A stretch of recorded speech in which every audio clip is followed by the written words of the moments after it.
I got serious about art when I was 11, mostly because of this book, and reading a lot of Silver Age comics. And I didn't know anyone who did art, illustration, any kind of creative work, either professionally or really as an amateur. So everything I did for the first decade was riddled with mistakes. And not just the mistakes of the visual kind, but these were errors in my thinking. And errors within my thinking still persist, but I'm weeding them out slowly, and I'm improving my understanding of art, of illustration, of stories, and how people receive them. So I put together this video based on a simple question. What would be the things that I would want myself to know if I was just starting out again, either as a kid or as a teenager, or is that young 21-year-old college graduate doing design and illustration professionally? I came up with 13 things, which is a lot, but I have a lot of problems with younger me. One of them is an overall concept, 3 of them relate to drawing, 3 of them relate to creativity, 3 of them relate to writing, and then 3 of them relate to just being an artist. Here they are. Take from them whatever value you wish. And since this video doesn't have a lot of graphics to go along with it, I screen captured the drawing process of Michelangelo's Horned Moses. And I'm going to play it over the tips to distract you while I'm talking. We'll start with the overarching concept, and I have already hinted at it. Number 1, any improvement you see in your artwork will be a product of a change in your thinking. Now, I had already begun to notice during my teen years that the arc of artistic improvement was not a clean, diagonal rise. The closest approximation was more like a plateau, followed by a tiny bump up, followed by another plateau, and another bump, and so on. Now, obviously, you also have good and bad days when it comes to drawing, but when it comes to skill, this pattern seems to hold. In later years, I found that I was improving whenever I found a better way to think about something. A good and simple example of this is the human head. We have a simplified version of the face that we use to recognize faces in the real world. It's an efficiency system of the brain that puts the eyes up above the nose and then above the mouth, and it's all pretty stiffly and upright oriented. But an actual face can move in all kinds of different ways that the little icon that we hold in our head doesn't really allow for. So to draw faces, I need to be able to break the efficiency image that I have in my head and think of a face as made up of small shapes, basic shapes that can be rotated within 3-dimensional space. These kinds of changes in thinking result in changes in the artwork. So in going through the remaining 12 tips, these are not going to be practical things like record your ideas in a notebook so you don't forget, although that is useful. These are instead going to be related to the way in which we think about our craft. The drawing category, 3 tips. Number 2, loosen up. When I was young, I thought what you laid down was finished lines. Having seen many final drawings, but never having seen the process, it made me assume that what was happening when you were drawing is you were laying down final, clean lines, and the skill in drawing was knowing where to put that line. But that's not really true, and attempting to do it that way made my drawings very stiff and lifeless. The beginning of the drawing process is the finding. You lay down rough, light lines all over the place, and you scribble, sometimes without even taking the pencil up off the page. You also hold the pencil on the end, on the back, instead of up here on the front like when you're writing, in order to keep the lines gestural and rough and avoiding the temptation to be detailed and precise. I like these little short mechanical pencils for that. Because at this stage, what you're doing is finding the form. Think of it like a drawing that is buried underneath sand.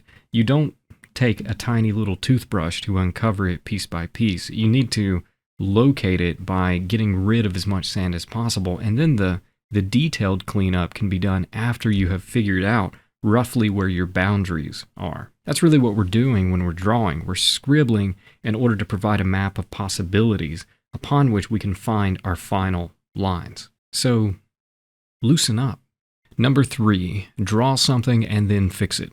This one is related to the first, but it's still separate enough to merit its own tip. Do not fear mistakes. In fact, make as many mistakes as you can, as fast as you can, to get them out of your system. For this reason, I believe in drawing an illustration really quickly as I can the first time around. Writer's block, artist block, drawing block, creative block, whatever you want to call the block, it happens because of the fear of making a mistake. It's the fear of not getting it right. And so, problem solved. Do it wrong. And this is not a waste of time. As soon as you have done something wrong and you can see it, you can start to piece together why it's wrong. And you'll have a better sense of what you should avoid and what you should do in order to get it right. So draw something and then fix it. It is much easier to fix a bad idea that you see on paper than it is to formulate a good idea just in the abstract void of your mind. Number 4, draw from life. I have met a disturbing number of illustrators who claim that they do not draw from life because they draw from imagination. What it is that they think populates their imagination, I cannot begin to conceive. This seems to me rather like refusing to accumulate any materials because you're going to be building a house, not beams of wood. One of them is rather helpful for that which follows. Our imagination owes the bulk of its prowess to the things that we see in the world.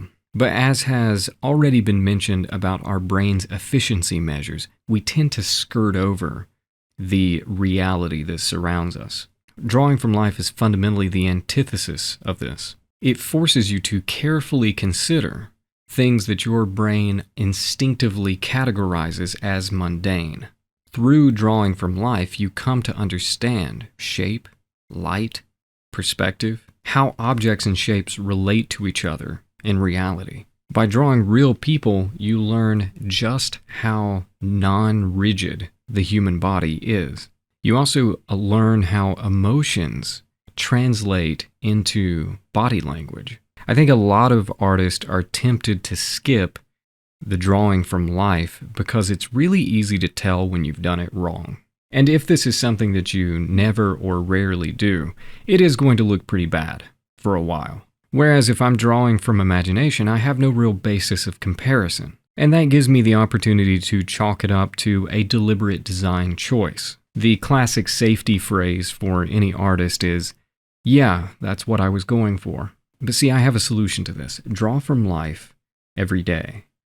Find some object, scene, room, person to sketch and spend 10-20 minutes just doing that every single day in a sketchbook. And don't show them to anyone. Keep those sketches to yourself, removing the burden of having to explain the quality or lack thereof to anyone. Do it just to become a better artist and for no other reason. Learn to read reality by studying it through drawing. The creativity section, 3 tips. Number 5, worry less about originality. We have a lot of beliefs about art in the contemporary world that are pseudo-spiritual.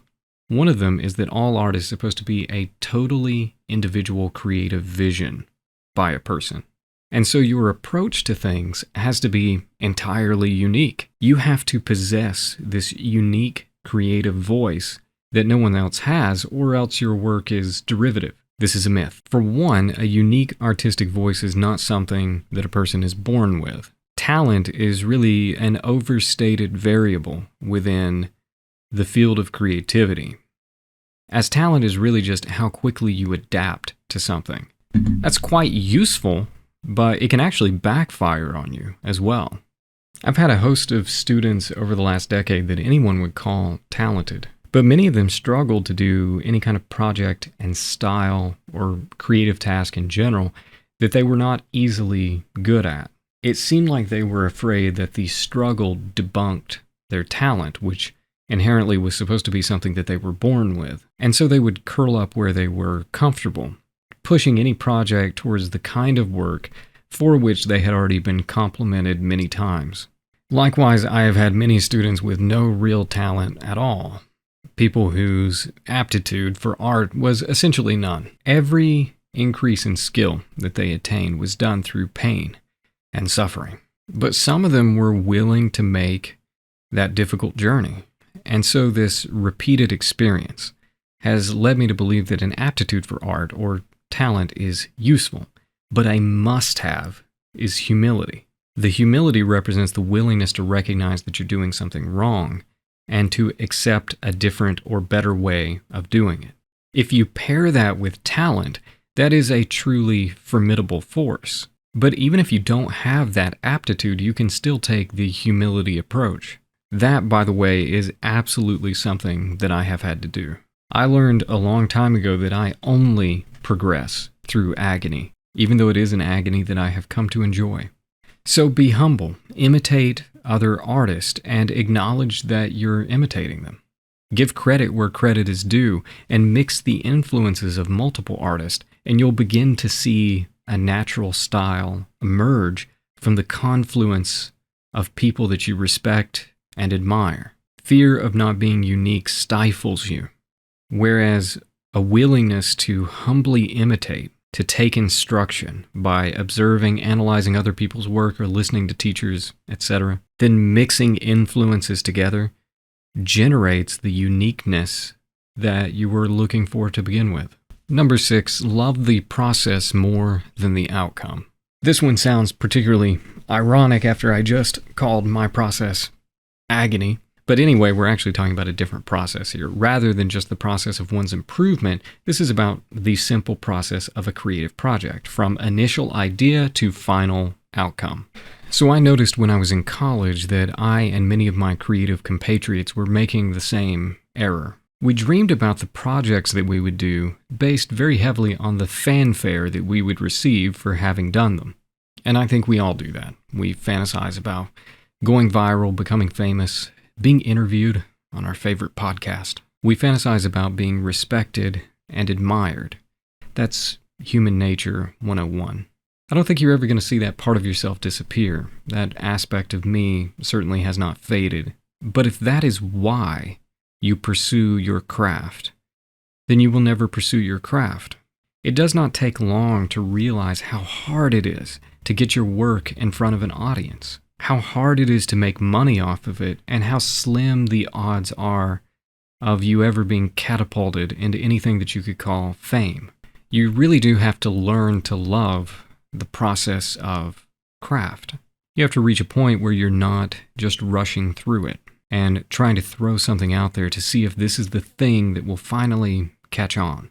Instead, look for evidence within yourself that you're spending time trying to outdo the things that you've done before, just trying to improve for the sake of improving. It's not as though that it's absolutely necessary for a person to be successful to have this frame of mind that I'm describing. It's just a lot more sustaining, and it brings you a lot more joy and a lot less disappointment. As I have learned to love the process, which is quite a bit like learning to love vegetables, my process has become longer, my work has become better, and I'm not so wounded when something that I make doesn't get the traction that I hoped for. I mean, I definitely get disappointed. I get annoyed sometimes as well, but I have a great time making the things that I make. And when you love the process, no flop that you produce on social media or in any other venue is a total loss, because I still enjoyed making it. But if the fanfare is your highest priority, you will be very easily crushed. Number 7, creativity is logical. Occasionally I will venture into one of these things that feels like it will offend someone. This one feels like it might offend someone. Because this one feels that way, let me explain. Emotion plays a role in creativity. I wouldn't pretend that it doesn't, but it's a little bit like my relationship with my wife. Emotion may be the thing that brought us together, but reason is the thing that sustains the relationship in the long term. Emotion now plays a subsidiary role. It's ever present, but it's only allowed to take charge when reason has determined that it will foster harmony instead of break it. Emotion is usually what brings the pieces to the creative table, so to speak. But the organization of those pieces into a cohesive whole is a product of the reasoning mind. Harmony is intelligible. I can examine a color palette, as I have done here, and reasonably demonstrate the function of the colors and how they relate to each other. I can look at a Van Gogh painting, and I can reasonably demonstrate how the limitations on the kinds, the varieties of brushstrokes fosters a larger harmony within the piece. Harmony is sensible, you can perceive it, and any great work of art, literature, you name it, fosters harmony. Visual harmony, thematic harmony, things that are like unto themselves, with just enough difference to add spice. This is why impulse has to be tempered. Impulse is tethered to the moment, to the way that you feel, but a work of art is not. And if you want the harmonies of a work to manifest across a spectrum of people at different times, different moments, and different environments, you have to restrain some impulse with sober judgment. You let the impulses through the gate that foster the harmony within the work, and you send the others packing. This is why creativity is much more logical as a process than people tend to assume. The writing section. Tips for writing story. Number 8, read voraciously, especially old literature. Have you noticed that a lot of writing within the modern media landscape just seems kind of bad? Without joining the throng of YouTubers who devote their entire careers to pop culture critique, I do have a theory about this. Most of the work that has become legendary within pop culture, and I'm thinking of things like Star Wars, Indiana Jones, The Lord of the Rings, they share the benefit of being deeply invested in old literature. For Tolkien in particular, his academic life was steeped in ancient language and mythology. And so when he translated this mythology into contemporary novels, they retained some of those deeply human elements that persist over eons of history. Yet a lot of modern fantasy that I read doesn't really seem to carry those elements. And in fact, they interpret most of what Tolkien did as a call to world building, which ends up making worlds that are 1,000 miles wide and 6 inches deep. It's Tolkien being passed through the lens of modern thought with all of the ancient stuff scraped off. Every era of history has a distinct way of thinking about things. And unless you study literature from a different time, you'll probably never realize that many of the things that are obvious to you now would have been conceived of entirely differently in another time and in another place. This does become painfully obvious as you watch the wheels of history turn and the way that people conceive of the world constantly change. And unfortunately, studying the events of history does not really remedy this. Instead, we tend to process events of history simply through the lens of our given time. And people just seem really stupid in the past. So instead of just looking at events, you really have to go and read their writing, their stories, even their philosophies, to see the way in which they thought. Otherwise, you tend to get a lot of what we have now, which is a lot of work being created simply based off of work that is also extremely recent. And the people who are making things have been formed primarily by just the popular culture of one tiny sliver of history. It all really starts to sound the same, and it's rigidly confined to the voice of our time. The characters within stories written under this extreme limitation, they tend to think very much the same as the author, and conceiving of a different way of thinking verges on the impossible. Or it tends to manifest as hollow villainy, because any opposing way of thinking seems to the author as though it could only be a cover for some more insidious desire. Old literature is a remarkable cure for this. Read a lot of it. Number 9, ask more questions, give less answers. You know, all of these years of teaching has left me with a sobering truth, even though giving information is fundamental to my job and an absolutely necessary aspect of education. A thought-provoking question is 10 times more potent than a well-formed answer.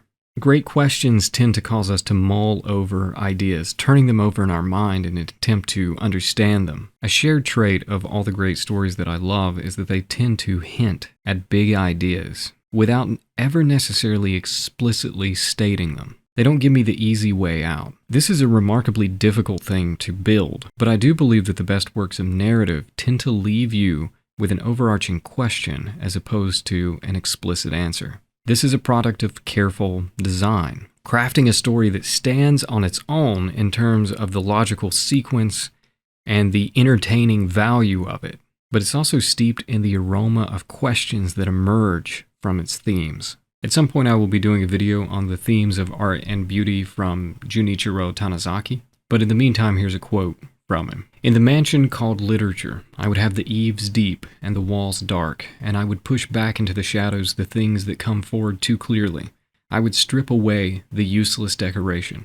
I do not ask that this be done everywhere, but perhaps we may be allowed at least one mansion where we can turn off the electric lights and see what it is like without them." Number 10, aim for higher goods.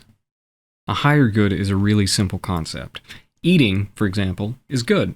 Enjoying eating is also good. But one of the reasons that eating is good is because above the pleasant experience, it also enables you to do other things, such as have good health and energy. Likewise, I can then use that health and energy for the good of my wife and children, to pursue craft and art, to feed the hungry, to clothe the poor. So eating becomes a platform upon which higher goods are constructed. Now, if I suddenly desire to eat 75 donuts and I indulge in that desire, access to those higher goods will be cut off. That might satiate the good of eating, but the wreckage of my body will cut off access to the previously mentioned higher goods because I can no longer move. So the lower good got indulged in for its own sake and did not lead to a higher good. So one of the basic elements of story seems to be higher goods. A protagonist, for example, might start out at the beginning of a story having a significant value placed upon a lower good, and then over the course of the story sees that value alter to appreciate a good that is higher than the one before. This is fundamental character growth. Likewise, a villain can elevate a lower good to a higher position, such as power, placing it at the top of that pyramid and assuming that all things lead to that end. This is particularly useful in helping us think through how to craft stories because it opens up our thinking about characters and what motivates them. Power is a good when it enables higher goods above it. So I can understand why a character would value it. I can even see how I could make the same error.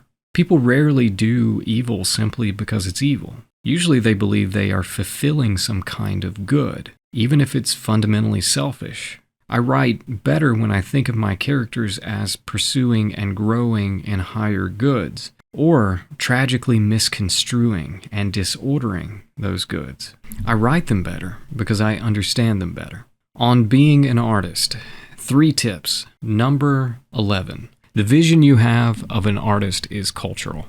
In the 21st century, we think of artists as being individualist visionaries with ponytails and fedoras and unusual piercings. In fact, demonstrating your weirdness and your lack of cohesion with society actually increases your artistic credibility. That perspective is not universal throughout history. If you go back to the medieval period, you'll find that not only did artists not really sign their work, but you'd be hard-pressed to find their names in just about any historical record during a time where they kept a lot of notes, especially when you compare the prevalence of artists' names to something like the Renaissance, which came directly thereafter. And you might write it off by just saying that was the repressive Dark Ages, because that's something that people who have never read a single medieval author tend to say. But it's definitely an oversimplification, especially because the artist as a visionary individual is kind of absent through most of the history of the world, West and East. Even in the Renaissance, when the seeds of our modern conception of the artist were laid down,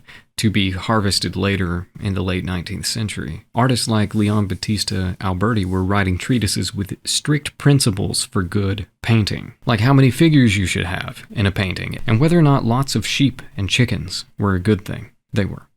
Art in this era was viewed as an external beauty that artists were striving to reach. It was not a product of the internal self. So if you look at the competition of 1401 in Florence, the winner is chosen in accordance with their ability to resonate with classical standard and natural beauty. Although from afar you might just look at the event and think that it represents the same sort of individualistic conception that we have today. So why am I bothering to talk about any of this? Well, that means that the modern interpretation is temporary. It will eventually fade away into something else. And it's also extremely optional.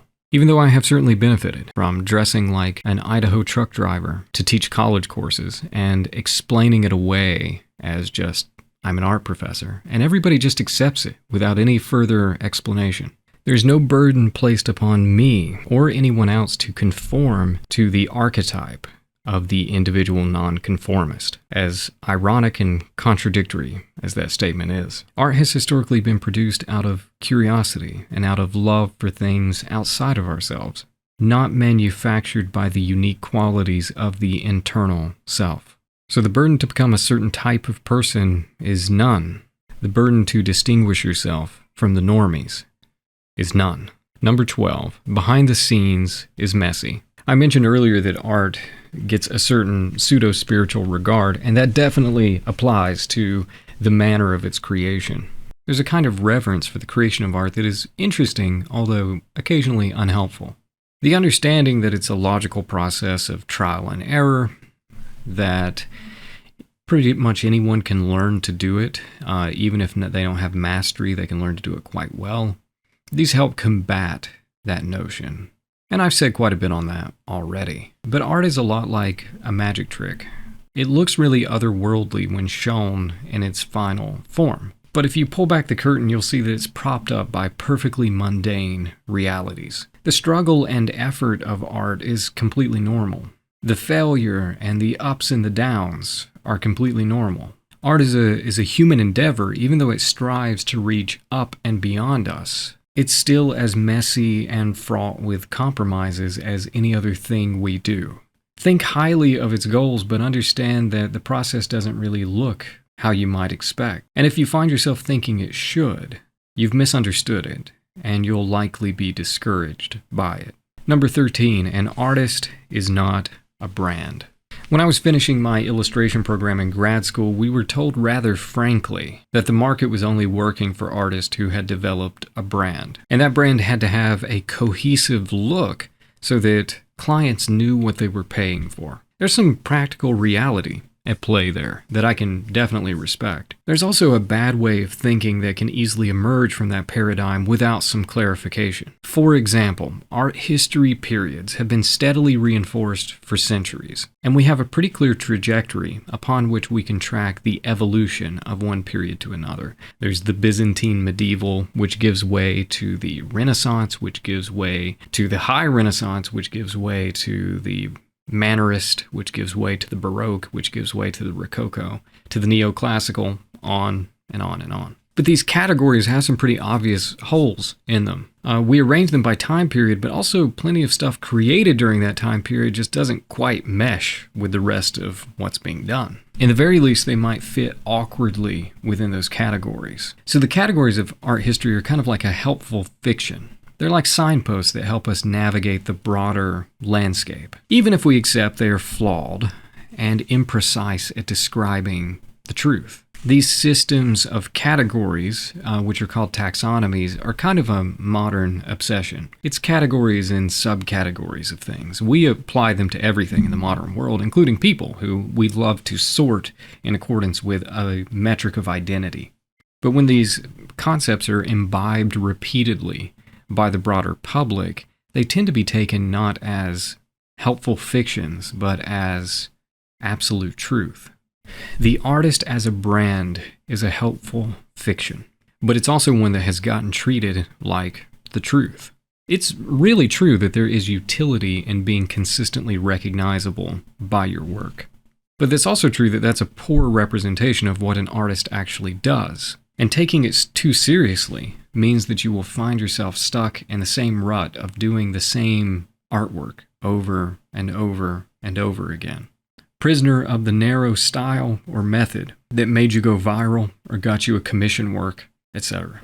You could probably think of some artist on social media to whom you would say, I really like that thing you draw. To be honest, I don't mind the confines all that much. I don't necessarily believe that more freedom is automatically better. In fact, a lot of times, too much freedom can be paralyzing. But the manifestations of seeing yourself as a brand generally prove to be too restrictive. Much of my best growth as an artist has been doing something that I've never done before. For one, it feels really good to take up a new medium and face that overwhelming ineptitude that all of us have when starting something we've never tried before. For another thing, you tend to learn how to think differently about the creative process whenever you take up a medium that is entirely new. And as was established in the beginning, improvements in your thinking, kind of the whole point. So in addition to my illustration, I do things like acrylic painting, oil painting. This is a charcoal Teddy Roosevelt. I don't even know why. This is my first ever clay sculpture. I made a triceratops because I saw people on YouTube doing it. I think he looks good from that side. The rest of him looks pretty bad. So an artist trying a broad variety of things in order to test and learn and to be humbled is what the real life of an artist is like. The artist as a brand is a helpful fiction. And that's it. Those are the 13 tips that I would tell my younger self.